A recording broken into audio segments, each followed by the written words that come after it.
Welcome back mga kabalen! Ngayon po ay magluluto tayo ng munggo. Ang ating pong bisitang cook ay si Arnold. Halina po kayo! Cook namin si Ka Arnold. So ayan, titikman po namin ang luto niya.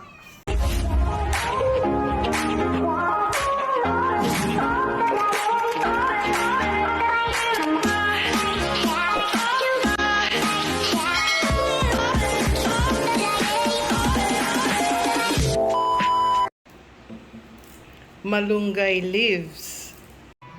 Okay.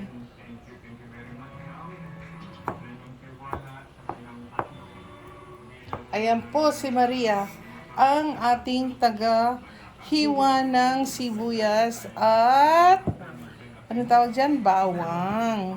Okay. Iba po, hindi po pala si Ka Bernie ang luluto. Si Ka Arnold ang magluluto daw. Ayan. Gusto daw po niyang ipakita sa akin kung paano magluto ng munggo. Ito po yung aming mga ingredients. But, kukunti naman itong kamatis. Ito po sibuyas, bawang, kamatis, ampalaya, celery, at chicharon. So, luto pong probinsya ito. Ako kasi kung maglagay ng sibuyas, ang dami. Oh. So, di ba, kung dahil hindi naman ako magluluto, di ba? Makulo pa po ang munggo. Ayan. Kailangan takpan natin, di ba? So, ready na po kaming manggigisa. Ayan.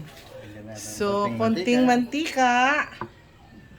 Naku, kadami niya. Sabi ko, konti, madami. Hindi po, sakto lang po. Ganun Kasi ba? po yung nag-observe po ng mantika yung, Sige. yung munggo.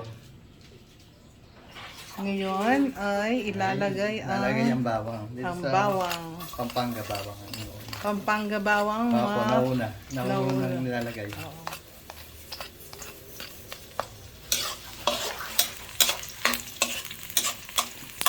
Kapag brownish nito, Pag medyo smell na yung bawang, ilalagay na yung sibuyas. Golden brown. Golden brown. Ilalagay na yung sibuyas. Ako maglagay ng sibuyas marami. Kasi sa Amerika, malalaki yung mga sibuyas. Nakikita mo ba yung vlog ko? Hindi pa po. Si Tricia po sir nakita. Pag ano po, add nyo ako sa ano, para Sige. maragdagan yung Hindi, viewers. ikaw mag-subscribe, ikaw mag-add. Mag-add po. Sige. Ayan. Titignan po yung pangalan. Mrs. Cabalen. Ako, pag ano ko ng bawang, maliliit pa dito yung hiwa niya, medyo manipis ng konti. Para Manipis. madali siya mag-brown. Ganyan. Pag kasi ganito medyo malaki yung hiwa. Matagal ba brown? So, si Arnold po ang nagluluto. Mamaya, pakikita ko ang Kulang tayo ng tea. cook. Okay. Ako, hindi sana ako matalangsikan. Ayan. Medyo mamaya ito. Yan, lalagyan natin sibuyas. So, golden brown na po. Ilalagay na niya yung sibuyas. Ayan.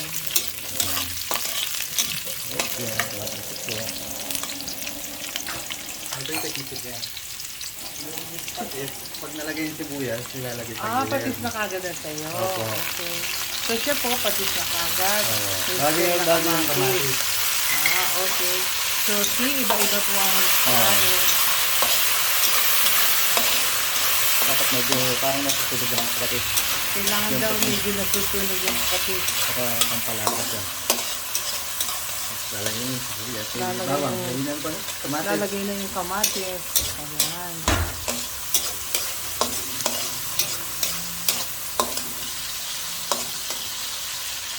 Tapos, Pag medyo malambot na pa yung kamatis, pwede na pa ilagay yung munggo. ako marami din ako maglagay ng kamatis. Dito po sa probinsya, kami sakto-sakto lang sa sakto lang. yung konsol, yung budget, ganyan. Kasi yung kamatis namin nalalaki. Pang family budget lang ng yung ordinaryong pamilya. Okay. Tingnan nga natin, pakita natin yung kamatis pala. Mga kamatis ngayon dito, medyo pangit yung marami siyang Ito po yung kamatis. gat-gat. Ayan. Dahil Parang kalamansi lang. Opo. Mahal po kasi kamatis ngayon pag ganyan pa naman eh. Mahal daw. Ayan, pag gano'n lalagyan nyo ng konti-konti. Konti-konti, hindi Huwag mabubuhos. bubuhos nyo na. Konti-konti lang daw po yung Konti-konti. munggo. konti-konti lang daw pong ibubuhos Yan kasi yung lasa para daw po malasa. malasa siya. At pag ginagawa Wow. na. Ako kasi binubuhos ko Hindi agad po. eh. So, iba-iba po pala ang tekniko. Ayan. Pag niluto. Tapos pag ganyan na, pwede mo na ibuhos na. Ayan. Pag daw nalasaan na yung konti, ibuhos mo na. Ayan.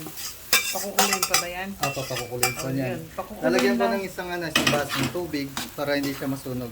Lalagyan. Kasi Ay, doon mo na ilagay yung tubig para mabang lang. malabot siya. Lalagay daw po niya ng isang basong tubig para may sabaw ng konti.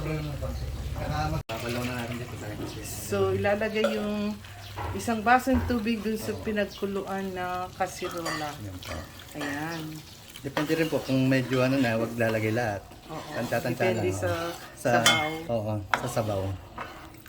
Tulad yan, hindi na natin lalagay lahat. Kasi sakto na yung Sakto na. sabaw niya. Sige, pakukuloyin lang po ng mga ilang minuto. Mga 10 minutes lang po. 10 minutes lang pa din daw po. Ayan. Babalikan po natin. Tatakpon po natin. Tapos babalikan natin after 10 minutes. So, once in a while po, ihahalo para hindi masunog. So, 5 to 10 minutes lang kung pakukuloyin kasi luto na po itong munggo. Ayan.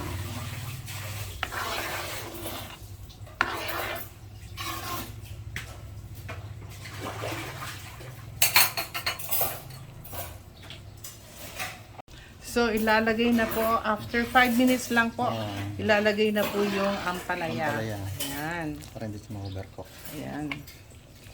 So, mga 5 minutes pa 5 rin yan. minutes pa rin po. So, lulutuin po ito ng 5 minutes bago ilalagay yung Kinsay. Kinsay. kinsay. Celery. Oo, Celery. Chinese celery po. Okay, Chinese kinsay. Kinsay. Ayan. Para hindi masunog sa ilalim. After 2 minutes, ihahalo Halo natin. po para hindi masunog yung ilalim. Oo. Ayan. Hindi pa yata luto ang palaya, no? Hindi pa po. Okay. So 3 to 5 minutes po kasi yung palaya. Total 5 minutes yung ampalaya. 3 to 5 minutes. So, after 5 minutes po, ilalagay na yung celery. Lalagyan niyo yung celery.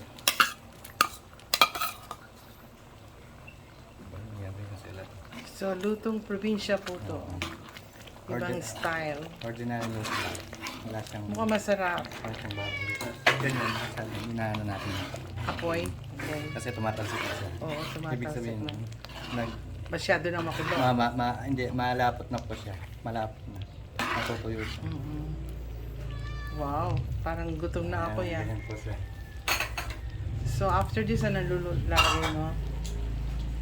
Nalagay natin yung pampalasa. O, lalagyan po niya ng magic sarap. Ayan. Huwag na natin ng bahala na kayo. Ayan, magic sarap. Ano pong gusto niyong lagyan na pampasarap? Or bouillon, chicken Oo. bouillon. Pwede Dito po sa Pilipinas, linalagay nila magic sarap. Ayan. Pwede rin lalagyan. Ko na po ilalagay na po yung ano tawag dyan, chicharon. Chicharon baboy. Ayan. Yan lang po ang sahog niya, chicharon. Chicharon. Isang supot. Ilang ounce nga yan, chicharon? 200 Gram? 200 grams. 200 grams na chicharon. Kalahating kilo yung munggo, no? Apo. Kalahating kilo ay yung munggo na pinakulo muna at pinalambot. Ayan. Kung yan, yan. Tapos ito, Sabay-sabay na po sila. ito ilalagay na rin po. Nag-request po ako maraming malunggay kasi masarap po yung maraming malunggay. Pero sila konti lang. Pero since nandito tayo sa Pilipinas, gusto kong kumain ng maraming malunggay. So, nag-request po ako ng maraming malunggay. Ayan, halos malunggay na lang po ang kakainin namin. Ayan, halos malunggay po ang kakainin namin. Kasi gusto ko po yung maraming malunggay.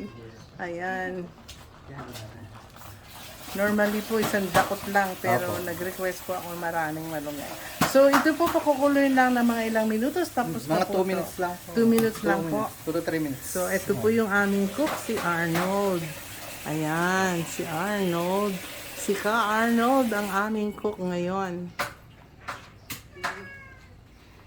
Assistant niya, si Maria. Siya po ang nanghiwa ng mga sibuyas at kamatis at bawang. Tansyahan niya kasi. Dahil po maraming malunggay nilagay namin, Nag-dry siya. dinagdagan po namin ng konti pang tubig. Ayan. Kasama na sa isang baso. So, ngayon, yung patis po, kayo nang bahala to Yun po pala. taste. Kasi ayaw ko po yung maalat. So, sabi ko, sila na ang bahalang magpatis. Oo. Okay, luto na po, kakain na kami. Ay, di ba tuyo ang ating ano dyan, hindi tilapia? Tuyo, di ba? Ang ating terno. Yan. Masarap po kung tinapa po yung ilalagay. Ah, Sa instead ibang ng imbes na chicharon. chicharon. Yung mga ayaw nila ng mga patis, mga taba-taba. Ay, oo, mas gusto ko yung tinapa Tinapa. kasi kaysa Oo, chicharon. susunod po tinapa na Oo. nilalagay natin. Sana hindi sinabi mo kagad tinapa ang Nakalimutan- pinaano natin. nakalimutan ko po dito. Kasi ayaw ko ng chicharon. Opo. Okay. O Next time sige, pa rin. next time. Next Luto time, ulit tinapa ko naman. kami Bago ng na naman. ano. Ano yung susunod mong iluluto? Yan po, yung tinapa yung ano Hindi, niya sa ibang klase naman. Munggo ulit? Anong specialty mo pa? Tingnan na lang po natin kung Oo, okay. masarap. O, sige.